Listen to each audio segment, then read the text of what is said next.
یہ ہیں عمران خان کی والدہ شوکت خانم، وہ باہمت خاتون جنہوں نے عمران خان کو کامیاب بنانے میں تمام توانائیاں صرف کر دیں۔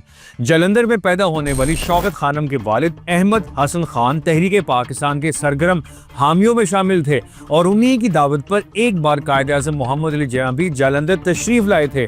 آزادی کے بعد خاندان نے ہجرت کی اور لاہور کے نہر کنارے واقع زمان پارک کو اپنا مسکن بنایا۔ 1949 میں شوکت خانم کی شادی انجینئر اکرام اللہ خان نیازی سے ہوئی۔ شادی کے بعد اکرام نیازی زمان پارک میں ایک کرائے کے مکان میں رہنے لگے، جہاں اللہ نے انہیں 4 بیٹیاں علیمہ، روبینہ، عظمیٰ، رانی اور ایک بیٹا عمران خان عطا کیا۔ عمران خان ہمیشہ کہا کرتے تھے، میری زندگی پر سب سے زیادہ اثر میری ماں کا ہے۔